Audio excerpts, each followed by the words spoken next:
یہ بندہ اس کو صرف اسکرپٹ لکھ کر دیا جاتا ہے اور بٹھا دیا جاتا ہے کہ بھائی تو بول جا کر، باقی یہ بندہ نیل بٹا نیل ہے۔ یعقوب کلینی جس کی اصول کافی ہے، آپ اس کی دوسری کتابیں پڑھیں۔ بیٹا جی یعقوب کلینی صاحب کی ایک ہی کتاب ہے جو الکافی ہے، ان کی کوئی اور کتاب نہیں ہے۔ کون سی پڑھیں کتاب؟ کو بھی چاہیے کہ ایسے بندے کو لفٹ نہ کروائیں، کیونکہ سپاہ صحابہ والوں نے سارے ایک سے بڑھ کے ایک جال رکھے ہوئے ہیں۔ بس کیا ہے جی، یہ بندہ بول لیتا ہے نا تو اس کو بٹھا دیا اور وہ آگے ساتھ میں پرچیاں آگے پکڑائیں گے، وہاں سے دیکھ دیکھ کے پڑھ رہا ہے، اس کو پتہ ہی نہیں ہے کہ اصل کتابیں ہیں کیا ہیں، کس کی ہیں کس کی نہیں ہیں، یہ اس بیچارے کو نہیں پتہ۔ یعنی ایسے افراد ہیں تشیع پر بولنے والے ہیں یعنی یہ تشیع کے اوپر بولیں گے۔ اعوذ باللہ من الشیطان الرجیم، بسم اللہ الرحمن الرحیم۔ ناظرین، متفقہ جو مطالعہ قرآن حکیم ہے، اس حوالے سے پاکستان میں سپاہ صحابہ کا شور ہے، بہت شور ہے، یعنی کئی عرصے سے یہ لوگ ویڈیوز بنا رہے ہیں اور گمراہی پھیلا رہے ہیں، کہہ رہے ہیں جی اس میں مسئلہ کیا ہے، ان کو مسئلہ یہ درپیش آ رہا ہے کہ جی اس میں شیعہ کتابوں کے حوالے دیے ہیں۔ بھائی شیعہ کتابوں کے حوالے دیے گئے ہیں تو اس سے آپ کو کیا مسئلہ ہے؟ بھائی وہاں پر شیعہ کتابوں کے اعتقادات کو تو بیان نہیں کیا گیا، یا آپ کہیں کہ وہاں پر جو شیعہ روایات ہیں ان سے تو اس انداز سے استفادہ نہیں کیا گیا۔ ہاں جہاں پر اتفاق نظر آتا ہے، چونکہ متفقہ ہے بھائی یہ چیز آپ کے یہاں پائی جاتی ہے، ہمارے یہاں پائی جاتی ہے، تو اس لیے ہمارے حوالے بھی دے دیے۔ یہ ایسی چیز ہے کہ جس پہ آپ لوگوں کا کوئی آبجیکشن نہیں ہے، وہ بھی بیان کر دی۔ اگرچہ اس بندے نے اپنی ایک ویڈیو میں 3 آبجیکشن نکال کے لایا، وہ انشاءاللہ ہم آگے چل کر ان کی بھی کلی کھولیں گے کہ بھائی وہ 3 آبجیکشن بنتے ہیں یا نہیں بنتے، وہ اگلی ویڈیو میں انشاءاللہ اس کا آپریشن کریں گے۔ چونکہ یہ لوگ بھی مسلسل ہرزہ سرائی کر رہے ہیں متفقہ قرآن کو لے کر تشیع کے اوپر، تو انشاءاللہ ان کا تفصیل سے ہم محاسبہ کریں گے۔ اور ہم تو کہہ چکے ہیں کہ ان موضوعات پہ جو یہاں بیٹھ کر تم سپاہ صحابہ والے چیخو پکار کر رہے ہو، تمہارے مولوی ان موضوعات پہ پوری طرح پٹ چکے ہیں۔ اچھا اب دیکھتے ہیں کہ اس بندے کی، یعنی آپ اس بندے کو جو یہ سپوکن پرسن ہے، جو بڑا علم بردار بنا ہوا ہے، یہ کہہ رہا ہے کہ جی یہ متفقہ قرآن حکیم درست نہیں ہے، یہ وہ فلاں فلاں، اس بندے کی علمی قابلیت آپ کو میں آج اسی کی زبانی سنواؤں گا کہ یہ بندہ، اس کو صرف اسکرپٹ لکھ کر دیا جاتا ہے اور بٹھا دیا جاتا ہے کہ بھائی تو بول جا کر، باقی یہ بندہ نیل بٹا نیل ہے۔ کیسے یار، میں بھی سنوا دیتا ہوں۔ کتنے کفریہ شرکیہ عقائد ہے، معانی الاخبار ہے۔ آپ بتائیں یعقوب کلینی جس کی اصول کافی ہے، آپ اس کی دوسری کتابیں پڑھیں۔ کیا کہہ رہا ہے جی؟ یعقوب کلینی جس کی یہ اصول کافی ہے، اب اس کی دوسری کتابیں پڑھیں۔ بیٹا جی یعقوب کلینی صاحب کی ایک ہی کتاب ہے جو الکافی ہے، ان کی کوئی اور کتاب نہیں ہے۔ کون سی پڑھیں کتاب؟ یعنی یہ اس بندے کی قابلیت ہے، یعنی اس جملے کے اوپر آگے تو اس بندے کو بھاؤ نہیں دینا چاہیے، خود سنیوں کو بھی چاہیے کہ ایسے بندے کو لفٹ نہ کروائیں، چونکہ سپاہ صحابہ والوں نے سارے ایک سے بڑھ کے ایک جہل رکھے ہوئے ہیں۔ بس کیا ہے جی، یہ بندہ بول لیتا ہے نا تو اس کو بٹھا دیا اور وہ آگے ساتھ میں پرچیاں آگے پکڑائی ہوئی ہیں، وہ یہ وہاں سے دیکھ دیکھ کے پڑھ رہا ہے، اس کو پتہ ہی نہیں ہے کہ اصل کتابیں ہیں کیا ہیں، کس کی نہیں ہیں، یہ اس بیچارے کو نہیں پتہ۔ کہہ رہا ہے جی یعقوب کلینی کی اب دوسری کتابیں اٹھا کے دیکھ لیں۔ وہ کون سی کتاب ہے؟ تو ہمیں ذرا اٹھا کے دے دے، وہ ذرا اٹھائیے ذرا کتاب، وہ کون سی دوسری کتاب ہے یعقوب کلینی کی؟ یعنی ایسے افراد ہیں تشیع پر بولنے والے یعنی یہ اب تشیع کے اوپر بولیں گے۔ کتنے کفریہ شرکیہ عقائد، مثال کے طور پہ ہم شروع کرتے ہیں اللہ تبارک و تعالیٰ کے بارے میں ایسا پھر پڑھایا جا رہا ہے مطالعہ متفقہ قرآن حکیم کے، ان کے ساتھ جو ہمارا اختلاف ہے وہ فروعی ہے یا پھر اصولی ہے، اور ابھی سے ہے یا پھر پہلے دن سے چلتا ہوا آ رہا ہے۔ آپ مثال کے طور پہ بنیادی عقیدہ اللہ تبارک و تعالیٰ کے بارے میں کر دیں تو میں، لیکن اسی اصول کافی کے اندر جو اللہ کے بارے میں عقیدہ اور اللہ تبارک و تعالیٰ آ چکا ہے، یہ اللہ کے متعلق ہم جواب دے چکے ہیں۔ اب یہ ذرا انبیاء کی طرف چل رہا ہے نا، تھوڑا اس کے اوپر اس کی طبیعت تو صاف کریں، لوگوں کو بتائیں ان کی حقیقت۔ بڑا تو انبیاء کے حوالے سے یہاں پر چیں چیں کر رہے ہو، جبکہ تمہاری اپنی صحیح کتابیں انبیاء کا کیا مقام بتاتی ہیں۔ نہیں بدل سکتا لیکن ان کے نزدیک ہو سکتا ہے۔ انبیاء کے بارے میں ان کا عقیدہ کیا ہے جو اس میں لکھا ہوا ہے بہار الانوار میں، انبیاء حرص، حسد اور لالچ ان کے اندر تھی۔ انبیاء کے بارے میں ہمارا عقیدہ کیا ہے کہ انبیاء معصوم ہیں، اللہ تبارک و تعالیٰ نے ان کو گناہوں سے بہت دور رکھا، گناہوں کو ان کے قریب پٹکنے نہیں دیا، لیکن ان کے اس میں بہار الانوار میں لکھا ہوا ہے کہ انبیاء میں حرص تھا، حسد تھا، لالچ تھی، اور اسی کی مثال دی ہوئی ہے اسی کتاب میں کہ آدم علیہ السلام اسی جو ایک لالچ ہوتی ہے اور حرص ہوتی ہے اور ہوس ہوتی ہے چیزوں کی، اس کی وجہ سے نعوذ باللہ وہ درخت کے قریب گئے اور جا کے انہوں نے کھایا۔ پھر اس کے بعد میں نے عقیدہ امامت بتایا۔ چلیں جی، یہ اب انبیاء کی اس نے بات کی، کہا کہ جی ان کی کتابوں میں انبیاء کے متعلق یہ بیان کیا گیا ہے کہ ان میں حضرت آدم میں حرص تھی، کفری عقیدہ۔ اور یہ خود کیا بیان کر رہے ہیں؟ کہتا ہے جی ہمارا یہ عقیدہ ہے انبیاء کے حوالے سے کہ انبیاء معصوم ہوتے ہیں۔ اچھا جی، انبیاء کو تم معصوم مانتے ہو، اور انبیاء کے بارے میں تم نے اپنی کتابوں میں کیا بیان کیا ہے، ذرا یہ مجھے ابھی بتانا پڑے گا۔ ٹھیک ہے جی، یہ بتانا پڑے گا ابھی۔ اچھا جی، یہ کیا ہے جی؟ کتاب التوحید ہے، کتاب التوحید ہے، یہ امام عبد الوہاب صاحب ہیں۔ وہ کیا نقل کرتے ہیں اپنی اس کتاب میں؟ یہ اپنی کتاب میں نقل کر رہا ہے، لیکن یہ روایت جو ہے وہ اہل سنت کی، یہ نہیں کہہ سکتے کہ جی یہ ابن وہاب کو، محمد ابن وہاب کو ہم نہیں مانتے۔ کہتے ہیں ابن ابی حاتم ہی نے قتادہ سے صحیح سند کے ساتھ، میں ذرا اس کو آپ کے لیے زوم کر لوں، بیان کیا ہے، وہ یہ کہ اس آیت کے متعلق آدم و حوا نے شیطان کا صرف کہا مانا تھا، اس کی عبادت نہیں کی تھی، یعنی ان کا یہ شرک پھر اطاعت تھا، نہ کہ شرک فی العبادہ۔ بھائی آ جاؤ، کہتے ہیں جی حضرت آدم کو تو تم لوگوں نے مشرک بنایا ہوا ہے، کہ حضرت آدم جو ہیں وہ کیا بن گئے تھے؟ مشرک بن گئے تھے، انہوں نے شرک فی الطاعہ کیا تھا، شیطان کا کہنا مان لیا تھا۔ نیز ابن ابی حاتم ہی سے صحیح سند کے ساتھ مجاہد سے روایت ہے، تفسیر کیا کہ لَإِنْ آتَيْنَا صَالِحًا کی تفسیر میں بیان کیا کہ آدم حوا کو خدشہ تھا کہ مبادا ہمارا بچہ انسان نہ ہو۔ حسن بصری اور سعید وغیرہ اہل علم سے اس قسم کے اقوال مروی ہیں۔ یہ ہے جی ان کی حالت کہ حضرت آدم کو مشرک بنا دیا ہے۔ خیلی ممنون کہ حضرت آدم کیا تھے؟ انہوں نے شرک فی الطاعہ کیا تھا۔ اب تھوڑا سا ایک قدم آگے بڑھیں گے، باقی میں انشاءاللہ ان کے انبیاء کی تفصیلات آپ کے سامنے رکھتا ہوں کہ ان کے انبیاء، انہوں نے جو انبیاء کا تعارف کروایا وہ کیا تھا، تاکہ لوگوں کو پتہ چلے کہ بھائی تم لوگوں نے انبیاء کے بارے میں کیا عقیدہ رکھا ہے۔ آ جائیں جی، حضرت یوسف کے بارے میں آپ کو بتاتا ہوں کہ ان لوگوں نے اپنی کتابوں میں کیا بیان کر رکھا ہے، تاکہ پتہ چلے بھائی تم جو انبیاء کو معصوم مانتے ہو، ہاں جی یہ آ جائیں۔ تفسیر در منصور ہے، ٹھیک ہے جی، تفسیر در منصور، یہ آپ دیکھتے جائیے گا ان کا انبیاء کے متعلق عقیدہ۔ وَلَقَدْ حَمَّتْ بِهِ وَهَمَّ بِهَا، کیا بیان کرتے ہیں کہ اور اس عورت نے تو قصد کر لیا، اور ان کا وہ بھی قصد کرتے اس کا اگر نہ دیکھ لیتے اپنے رب کی روشن دلیل۔ یہ حضرت یوسف اور زلیخا کا قصہ بیان ہو رہا ہے، کیا کہتے ہیں؟ جب اس عورت نے ارادہ کیا تو اپنے آپ کو آراستہ کیا، پھر اپنے بستر پر چت لیٹ گئی۔ یوسف نے اس کا ارادہ کیا اور اس کے قدموں کے درمیان بیٹھ گئے، پھر اپنے کپڑے اتارے تو آسمان سے ندائی۔ حضرت یوسف نے اپنے کپڑے اتار دیے کہ اے ابن یعقوب اس پرندے کی مانند نہ ہو جاؤ جس کے پر نوچ لیے جاتے ہیں۔ اچھا پھر کیا ہوا؟ جبریل یعقوب علیہ السلام کی صورت میں اپنے منہ میں انگلی کاٹتے ہوئے دکھایا۔ یوسف علیہ السلام گھبرا گئے اور شہوت انگلیوں کے پوروں سے نکل گئی۔ یعنی شہوت کیا مطلب ہے؟ انگلیوں کے پوروں، یہ حضرت یوسف انگلیوں سے ڈسچارج ہو گئے۔ یہ انبیاء کی سپاہ صحابہ کے اسپوکن پرسن صاحب، یہ آپ کے انبیاء کی آپ لوگوں نے تعارف کروایا ہوا ہے، ٹھیک ہے۔ ابھی تو میں آپ کے دکھاتا ہوں نا، صحیح بخاری مسلم بھی آتی ہے ابھی۔ پھر جی حضرت یوسف کے متعلق پوچھا گیا وہ کہاں تک پہنچے تھے؟ ابن عباس سے فرمایا انہوں نے شلوار کھولی اور ختنہ کرنے والی جگہ بیٹھے تو آواز آئی اے یوسف، یعنی حضرت یوسف جو ہے وہ شلوار کھول کے بیٹھ گئے۔ پھر آگے جی کہتے عورت نے روایت کیا کہ عورت نے آپ سے خواہش کی کہ آپ نے بھی ارادہ کیا، آپ نے اظہار بند کھولنے کا ارادہ کیا تو عورت اٹھ کر کمرے کے کونے میں رکھے موتی اور یاقوت سے مرصع بت کو کپڑے سے ڈھانپنے لگی، ٹھیک ہے جی۔ آگے دیکھیں جی، پھر کیا کہتے ہیں کہ آپ نے شلوار کھولی، جب وہ ناف کے نیچے تک پہنچی تو وہ عورت کے پاس اس طرح بیٹھے جس طرح مرد اپنی بیوی کے پاس بیٹھتا ہے۔ اچھا آگے بڑھیں، حضرت یوسف نے کیا جی؟ شلوار کھولی، یہ روایتیں ساری بھری پڑی ہے جناب۔ اچھا شلوار کھولی اور خاوند کے بیٹھنے کی جگہ بیٹھے جہاں پہ شور بیٹھتا ہے، بیوی اس خاتون کے دو ٹانگوں کے درمیان۔ چہرے کی صورت نظر آئی جو اپنی انگلیاں کاٹ رہے تھے، پس یعقوب نے ان کے سینے پر ہاتھ مارا، انگلیوں کے پوروں سے شہوت نکل گئی۔ یہ آئیں جی کیا کہنے، یوسف کے سینے پر ہاتھ مارا تو ان کی شہوت انگلیوں کے پوروں سے نکل گئی۔ پس ایک اگلی روایت، پس اللہ تعالیٰ نے ہر شہوت جو ان کے اعضاء میں تھی نکال دی۔ پھر کہتے ہیں کہ یوسف بن یعقوب بن اسحاق بن ابراہیم خلیل الرحمن، تیرا نام انبیاء میں درج ہے اور تو بے وقوفوں جیسا عمل کر رہا ہے، ٹھیک ہے۔ یہ روایت کی کہ نبی جو ہے اب اپنی انگلیاں کاٹ رہے تھے اور فرما رہے تھے، سمجھ آ گئی ہے جی کیا کہنے۔ محمد ابن سیرین ان کے بیان کر رہے ہیں روایت کو کہ جی وہ بے وقوفوں جیسا، اللہ یعذ باللہ۔ یہ ہم کہتے ہیں ہمارا عقیدہ ہے کہ ہم انبیاء کو معصوم مانتے ہیں، شیعوں کی کتابوں میں حضرت آدم کے بارے میں یہ لکھا ہوا ہے۔ آگے بڑھیں، کا آواز دی گئی اس پرندے کی طرح نہ ہو جاؤ، پھر جب وہ زنا کرتا تو بیٹھ جاتا ہے اور اس کے اوپر کوئی نہیں ہوتا۔ حضرت یوسف نے آواز کی طرف کوئی توجہ نہیں دی اور آپ بیٹھے اور سر اٹھایا تو یعقوب کا چہرہ دیکھا، جب کہ آپ اپنی انگلیوں کو کاٹ رہے تھے تو یوسف نے اپنے باپ کی حیا کی وجہ سے ڈر کر وہ کھڑے ہو گئے۔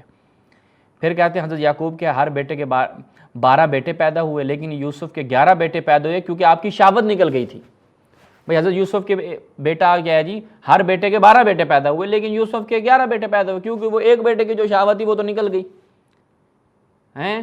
مولوی صاحب، مولوی تو نہیں ہیں آپ، نون مولوی صاحب، بڑا آپ کو متفقہ قرآن کا درد جو ہے وہ ستا رہا ہے، تو آپ لوگوں کی پول تو ہم کھولنے کے لیے بیٹھے ہیں نا کہ جی انبیاء کی توہین ہو گئی۔ آگے بڑھتے ہیں جی، میں اب آپ کو آگے بھی دکھاتا ہوں کیا بیان کیا۔ جب یوسف عورت کے ساتھ کمرے میں داخل ہوئے تو اس میں ایک سونے کا بت رکھا ہوا تھا۔ اس عورت نے کہا آپ یہاں ٹھہرے، میں بت کو ڈھانپ دیتی ہوں، مجھے اس سے شرم آتی ہے۔ یوسف نے فرمایا یہ عورت ایک بت سے حیا کرتی ہے تو میں اللہ سے حیا کرنے کا زیادہ حقدار ہوں، پس آپ عورت سے دور ہو گئے، ٹھیک ہے جی، یہ اس وجہ سے دور ہو گئے۔ اب آ جائیں تفسیر قرطبی، وہ کیا بیان کرتے ہیں۔ تفسیر قرطبی آپ کے امام کیا بیان کرتے ہیں، کہتے ہیں کہ جی اس پہ کہتے ہیں ایک قول ہے یہ ہے کہ یوسف کا قصد بھی معصیت تھا، ایک قول یہ ہے، اور اس کے پاس اس طرح بیٹھے جس طرح مرد اپنی بیوی کے پاس بیٹھتا ہے، اسی قول کی طرف اکثر اور عام مفسرین مائل ہوئے ہیں کہ حضرت یوسف کا بھی قصد معصیت تھا اور اس کے بعد وہ جا کے بیٹھ گئے کہ بسم اللہ پڑھیں، ٹھیک ہے. حضرت ابن عباس نے کہا کہ آپ نے سلوار کا بندن کھولا اور اس کے پاس بیٹھنے کی طرح خاتون کی طرح جس طرح بیٹھا جاتا ہے. کہتے ہیں یہ ساری صورتحال اس صورت میں ہوگی جس طرح اس گروہ نے روایت کی. حضرت یوسف کا قصد یہاں تک پہنچ گیا کہ آپ زلیخا کی دونوں ٹانگوں کے درمیان بیٹھ گئے اور اپنے کپڑے اور زار بند کو کھولنا شروع کر دیا اور زلیخا ان کے لیے چت لیٹ گئی. تبری نے اس کو بیان کیا، فلاں نے بیان کیا. اس بات میں کوئی اختلاف نہیں کہ حضرت یوسف علیہ السلام نے اس کا قصد کیا، اور یہ لوگ اللہ تعالیٰ کی ذات اور اس کی کتاب کی تعویل کو زیادہ جانتے ہیں. اس طرح انبیاء کی بہت زیادہ تعظیم کرنے والے ہیں، بغیر علم کے بارے میں گفتگو کرنے والے نہیں ہیں. تو وہ کہتے ہیں یہ اگر کوئی کہے گا نا کہ جی یہ نہیں ایسا نہیں ایسا نہیں ہے، وہ کہتے ہیں بھائی جنہوں نے بیان کیا نا تابعین نے صحابہ نے، وہ انبیاء کی تو جو ہے نا عزت تم سے زیادہ کرتے ہیں، اور وہ عزت کیسے کرتے ہیں وہ میں آپ کو دکھا چکا ہوں. کہا جی ایک قوم نے کہا حضرت یوسف علیہ السلام سے قصد کا ظہور، اور ان کا یہ قصد طبیعی تھا اور اس میں وہ فیل کرنے کا عزم جو ہے وہ مصمم نہیں تھا، اور جو قصد اس قبیل سے ہو اس کی وجہ سے بندے پر کوئی سزا نہیں ہوتی. جس طرح بعض اوقات ایک روزے دار کے دل میں ٹھنڈا پانی پینے اور لذیذ کھانے کی سوچ پیدا ہو جاتی ہے. یہی اب دیکھیں نبی کے اور عام بندے کے حوالے سے کیسے دینے. ٹھیک ہے. میں قرطبی نے کہا یہ عمدہ بات ہے. بھئی انہوں نے کر لیا تھا، وہ ٹانگوں کے درمیان بیٹھ گئے تھے، ان کے انگلیوں سے شہوت نکل گئی تھی. وہ کہتے ہیں کیا بندے کے اندر آ جاتی ہے، انسان کے اندر یہ چیز آ جاتی ہے. ٹھیک ہے. تو یہ ہو گیا آپ کے، جبکہ ہمارے آئمہ نے جو اس حوالے سے بیان کیا ہے تشیع کے، وہ میں آپ کو بیان کر دیتا ہوں. آپ نے فرمایا علی تجھ پر صد افسوس، خدا سے ڈرو، انبیاء کرام کی طرف فاحش کلامی مت کرو اور اللہ کی کتاب آگے دیکھیں. اور زلیخا نے ان سے برائی کا ارادہ کر لیا تھا اور وہ یوسف بھی ارادہ کر بیٹھے اگر اپنے رب کی دلیل نہ دیکھا. زلیخا یوسف دونوں کے ارادے مختلف تھے. زلیخا نے یوسف سے جنسی تسکین کا ارادہ کیا اور یوسف نے فیصلہ کیا تھا کہ اگر اس نے معصیت پر زیادہ مجبور کیا تو وہ اسے قتل کر دیں گے. یعنی امام ہمارے یہ بیان فرما رہے ہیں، یہ نہیں بلکہ جو سنیوں کے امام بیان کر رہے ہیں، یا سنیوں کے ہاں جو تفاسیر ہیں وہ کیا ہے کہ جی یوسف نے بھی قصد کر لیا تھا اور وہ اس خاتون کی دو ٹانگوں کے درمیان جا کے بیٹھ گئے تھے اور وہ کہہ رہے تھے کہ میں ابھی بسم اللہ پڑھ دوں گا. ٹھیک ہے. جبکہ ہمارے ائمہ نے جب انبیاء کے حوالے سے بیان کیا کہ نہیں ان کا یہ قصد نہیں تھا. اور اس طرح ہم ان سے برائی اور بے حیائی کو دور کرنا چاہتے ہیں، چنانچہ برائی سے مراد قتل و فاحشہ سے مراد زنا ہے. ٹھیک ہے. تو ہمارے ائمہ نے یہ تعلیمات دی ہیں. خیلی ممنون. تو لہٰذا یہ حضرت یوسف کے حوالے سے آپ لوگوں کی کتابوں میں کیا عبارتیں ہیں جو ہم نے آپ کی خدمت میں بیان کی. اچھا جی. اس کے بعد ہم بڑھتے ہیں ان کے دیگر انبیاء کی طرف. وہ کیا دیگر انبیاء کے حوالے سے بھی ہم بتا دیتے کہ حضرت ابراہیم کے بارے میں آپ لوگوں نے اپنی کتابوں میں کیا بیان کیا ہے.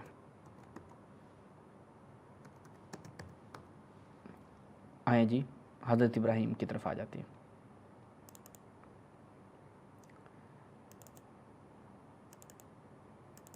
یہ صحیح بخاری ہے جی، یہ بخاری شریف میں جب جاتے ہیں تو یہاں پر کیا کہتے ہیں، ابو ہریرہ نے بیان کیا رسول اللہ نے فرمایا کہ ابراہیم نے توریہ 3 مرتبہ کے سوا اور کبھی نہیں کیا. اب یہاں پر کیا عربی میں لم یکذب ابراہیم علیہ السلام الا ثلاثہ کذبات، اور اس کو ترجمہ کیا کر رہا ہے مترجم، توریہ. یعنی یہ ان لوگوں کی علمی دیانت ہے کہ حضرت ابراہیم نے 3 مرتبہ جھوٹ بولا ہے. ہم آپ کو عربی متن دکھاتے ہیں، یہ دیکھیے یہاں پر کہ لم یکذب ابراہیم الا ثلاثہ، کہ ابراہیم نے 3 مرتبہ جھوٹ بولا. لیکن یہ مترجم جو ہے وہ بھول گیا کہ میں نے آگے بھی ترجمہ کرنا ہے، اور آگے میں نے ترجمہ کیسے کرنا ہے وہ ہم آپ کو دکھاتے ہیں.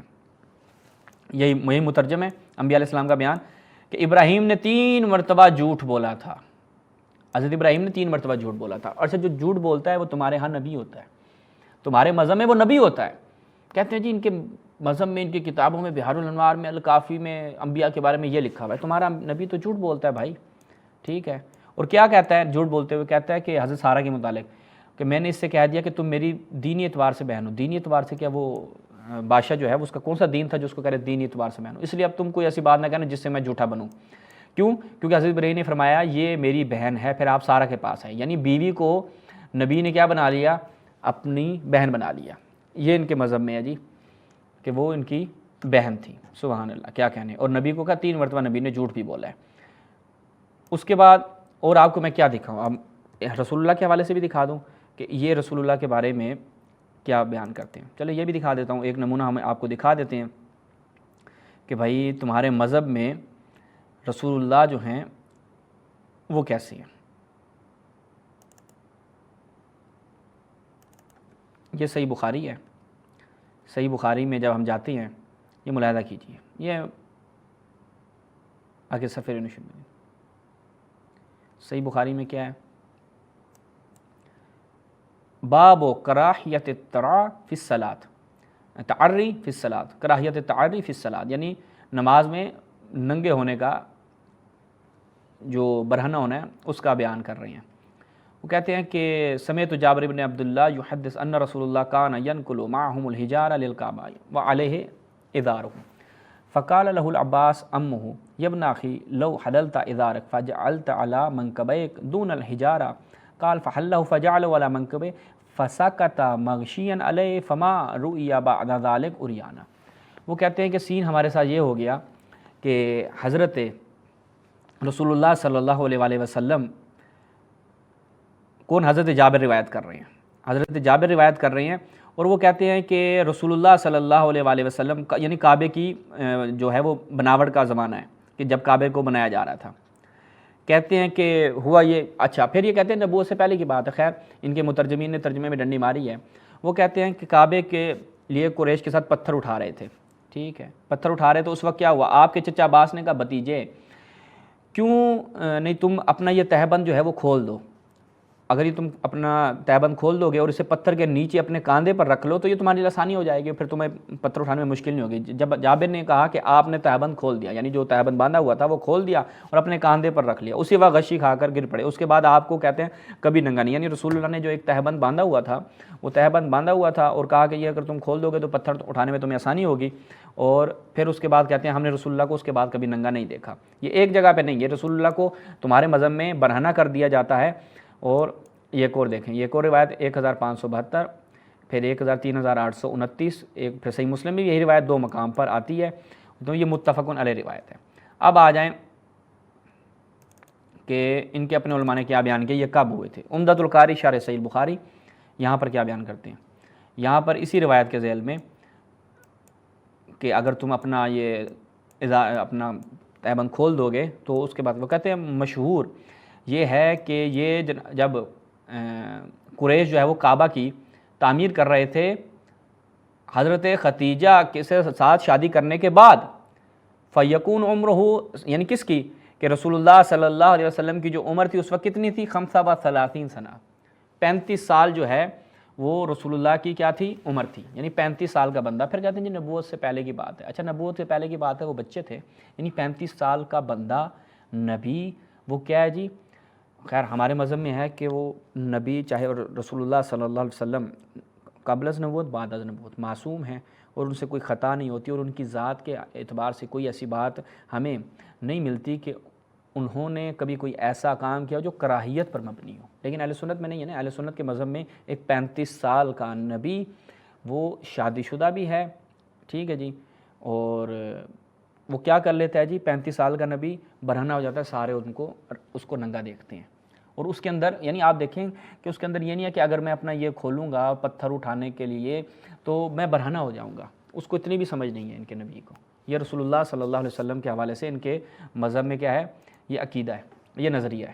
یہ میں نے فقط ایک نمونہ بیان کیا ہے، وہ انشاءاللہ ہم آگے چل کر مزید بھی ان کے مذہب کی حقیقت آپ کے سامنے رکھیں گے کہ یہ جو بات کر رہے ہیں نا کہ بھائی نبی صلی اللہ علیہ وآلہ وسلم جو ہیں وہ ہمارے یہاں معصوم ہوتے ہیں، انبیاء ہمارے معصوم ہوتے ہیں، یہ کہتے ہیں، یہ فقط آپ کو ایک نمونہ بیان کیا ہے، ورنہ ہم نے جو بھی حال ہی میں مناظرہ کیا انبیاء کی توہین اہل سنت کتابوں میں، اگر آپ وہ جا کے مناظرہ دیکھیں تو آپ کانوں کو ہاتھ لگائیں، ہم نے وہاں پہ اتنے موارد بیان کیا۔ خود رسول اللہ کے حوالے سے وقت نہیں ہے کہ اگر میں رسول اللہ کے فقط رسول اللہ کی توہین جو ان کی بخاری اور مسلم میں فقط 2 کتابوں میں اور کسی کتاب میں نہیں جاؤں، فقط بخاری مسلم میں جاؤں تو یقین کریں کہ 5 گھنٹے درکار ہیں کہ میں فقط بخاری مسلم کی روایات اور ان کی شروحات بیان کروں۔